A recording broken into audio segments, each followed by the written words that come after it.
mean, obviously Mexico has a very serious crime problem.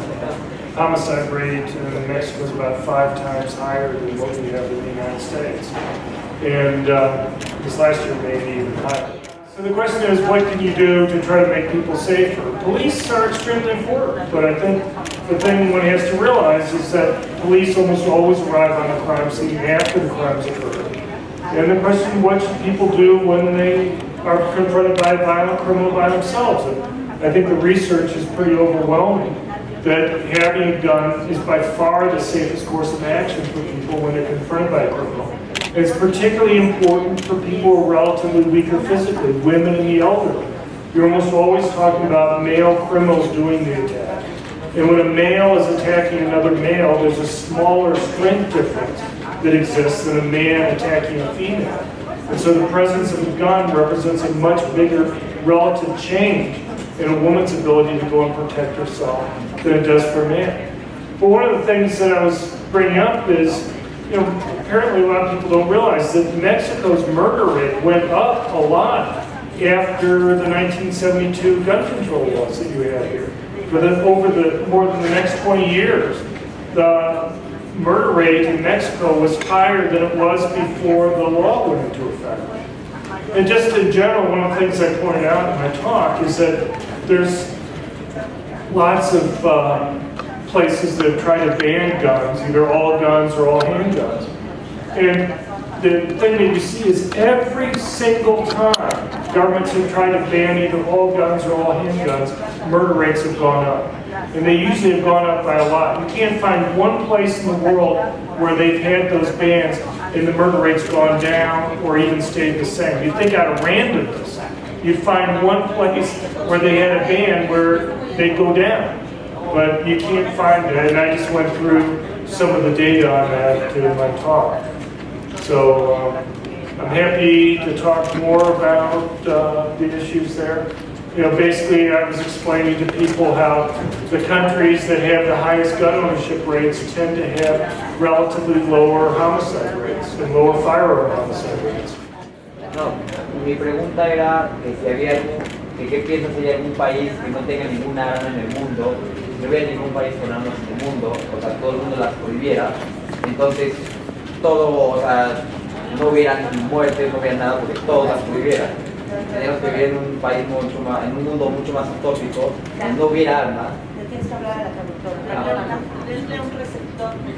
So you're going to translate? Oh, okay. Well, I mean, okay. Whatever you want to do.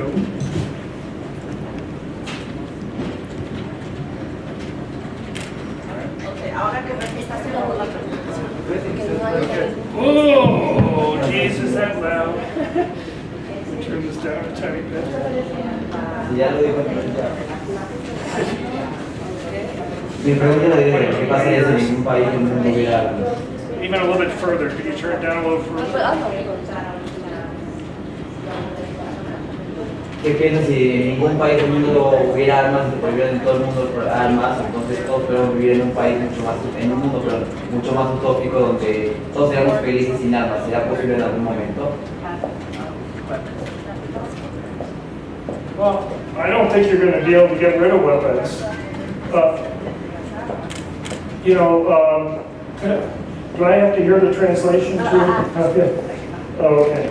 So, it'd be nice if we lived in a world with weapons. But let me just give you an example. Let's say Mexico could click its fingers and cause all guns to disappear from the country and all illegal drugs. How long do you think it would be before illegal drugs started coming back into Mexico? An hour, half hour, 20 minutes, something like that? And how long do you think it would be before the drug cartels or gangs would be bringing in weapons to be able to go and protect those drugs? And that's a pretty valuable property. It's not like the drug gangs can go to the police and say, this other gang stole our drugs. Can you help us get them back? They have to set up their own military, essentially, to go and do that. And and the same is true with the United States. I wish it was easy to stop bad people from getting guns. But, the drug gangs not only sell drugs, they sell guns. I mean, it's just I can go and say, I want background checks, or I want to stop people from buying guns. But have we stopped people from buying drugs? And it's the same people who sell both. The same people. It is, it's the drug gangs. You go, the drug gangs have guns, right? Yes.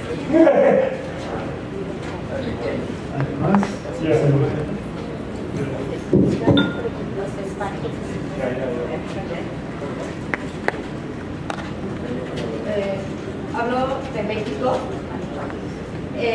sobre que las restricciones no han servido para disminuir los homicidios, por ejemplo, ¿no? ¿Usted sugeriría que cada habitante tuviera bajo su almohada una pistola, un arma? ¿Y qué hacer para filtrar a aquellos que están utilizando ahora para el narcotráfico? El narcotráfico en México es muy grave y es una cuestión que está de manera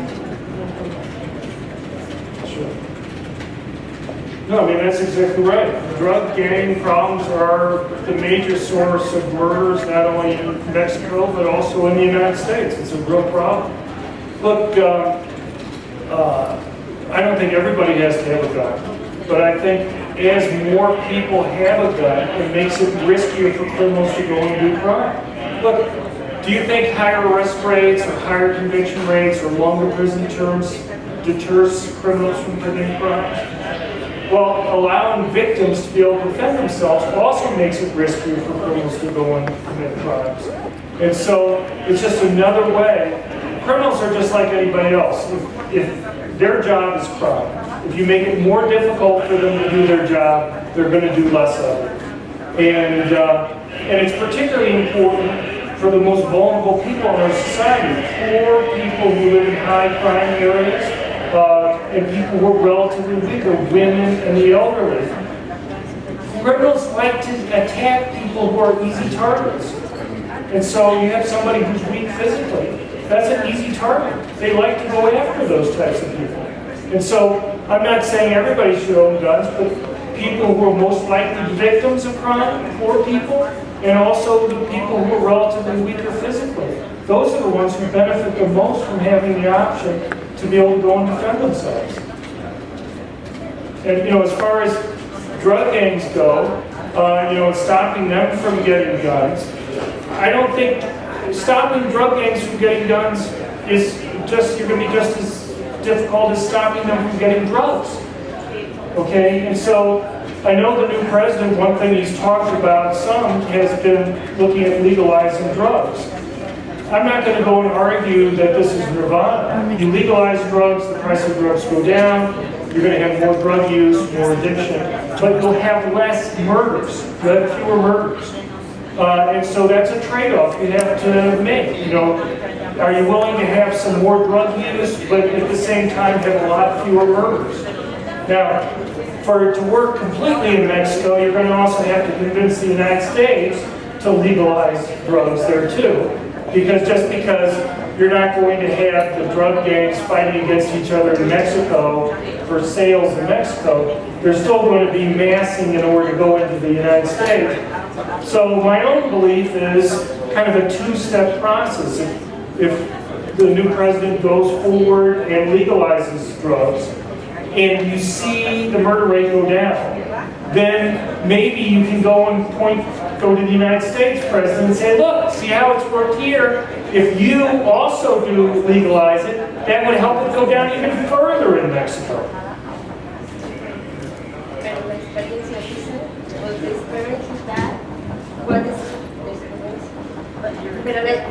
Pero la experiencia dice que las drogas no necesariamente bajan, es una simple abierto, bajan el emisor y el crimen. Whose experience? La vieja experiencia, la experiencia del país. The experience. En México, en Estados Unidos, en los países donde se ha legalizado. Right. Look, again, I think in Mexico it's a little bit more complicated than in the United States because Mexico serves as a major kind of, starting point for shipping drugs to the United States. So as long as you have this big market in the United States where it's illegal, and you're going to have gangs or cartels trying to control the flow of drugs into the United States, and you have different groups competing against each other. In the United States, the highest murder rate we ever had was in 1932. You know why 1932 was the highest murder rate we had in the United States? It was the last year of Prohibition. So you had the mafia controlling the sale of alcohol in different places.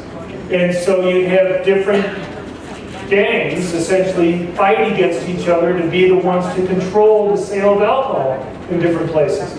Well, when Prohibition ended and it was legal to go and sell alcohol, the murder rate in the United States fell by 60% in 2 years.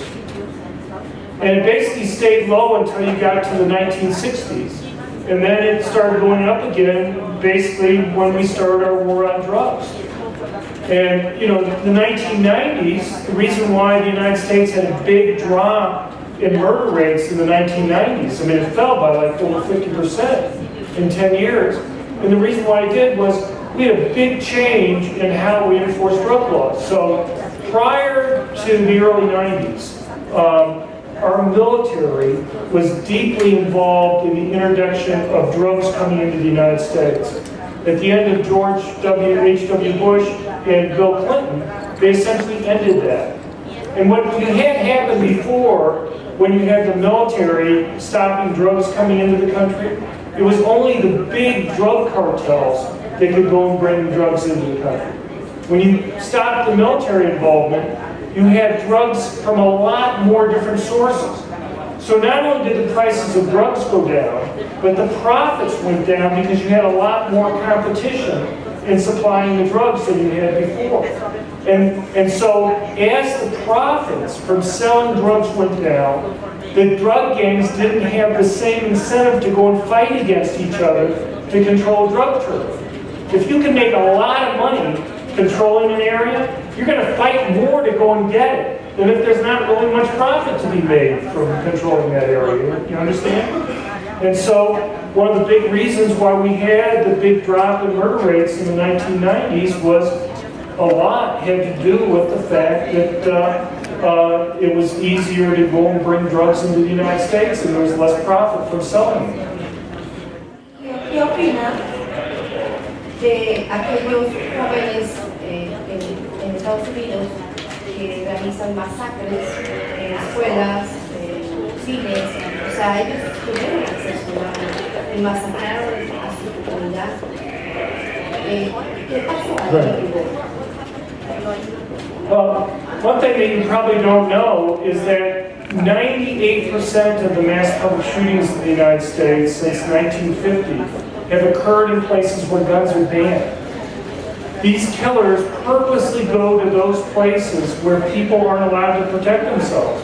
So if you were to go to Texas, for example, you can carry your permanent concealed handgun almost any place in the state. Okay? There's only a few places that you're not allowed to carry. If mass public shootings were random, then 98 or 99% of the mass public shootings would be taking place where people are allowed to carry guns.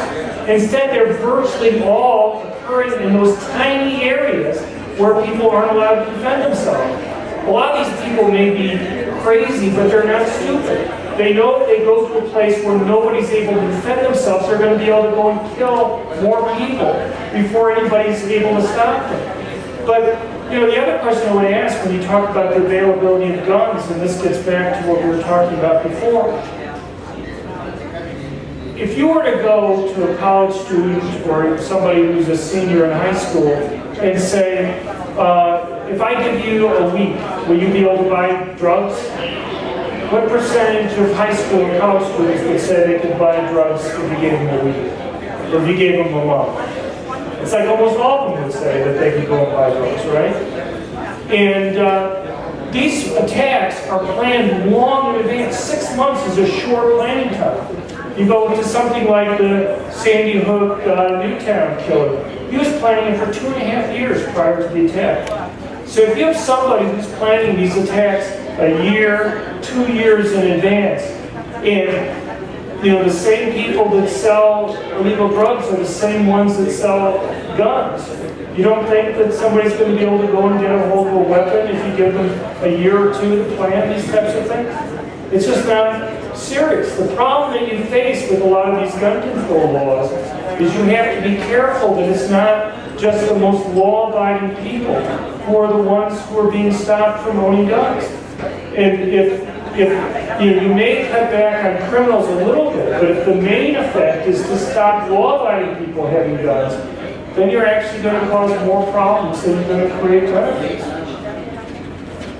And again, as I say, 98% of the mass public shootings in the United States and all the ones in Europe keep on taking place in areas where guns are banned.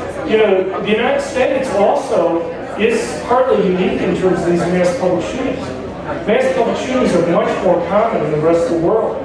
The United States, over the 18 years from 1998 through 2015, made up about a little bit over 1% of the mass public shooters in the world. We make up 4.6% of the world's population. So we're way below the world average in terms of mass public shootings. It's just that when it happens in the United States, it gets a lot more publicity than it does. You look at Europe. You have countries like Finland and Norway and Switzerland and Russia, and I'm missing a couple countries, Serbia and others, that have, in France that have higher murder rates from mass public shootings than the United States has. All those have at least a 25% higher murder rate from mass public shootings. France, in 1 year, 2015, had more casualties from mass public shootings, they had 532, than the United States had during the entire 8 years of the Obama presidency. So a country 1/5 the population of the United States had more casualties from mass public shootings in 1 year than the United States had in 8. Solo una precisión. Una política de legalización de consumo de marihuana debería también acompañarse de una política de legalización del uso de armas para que haya un binomio perfecto en cuanto a evitar el crimen de un lado. I think they both would help. I mean, we've talked about why legalizing drugs, and it's not just marijuana. A lot of the harder drugs are where a lot of the violence occurs. But, and look, I just want to make it clear, I'm not saying that legalizing drugs is nirvana. As I tried to say before, you have a trade-off. You're going to have lower prices. You're going to have a lot fewer deaths, okay? But you're going to have more people using drugs. So maybe some of the money that you're spending right now on policing and other things can be spent on treating drug addiction or something. That's it. But I think you're bringing up a good point. Why not do both? Why not reduce crime by legalizing the drugs, but also making it so that people, particularly the most vulnerable people, the people who are most likely victims of violent crime, can afford a gun to be able to go and protect themselves and their family. Poor people in Mexico are the ones who face the brunt of the crime problem. It'd be great if the police were there to protect poor people all the time, but they're not going to be. I mean, the police response time is, not instant even for wealthy areas, let alone for poorer areas of Mexico or the United States. So why not do both? And also make it so that people who are relatively weaker, like women, are encouraged to be able to go protect themselves. Thank you.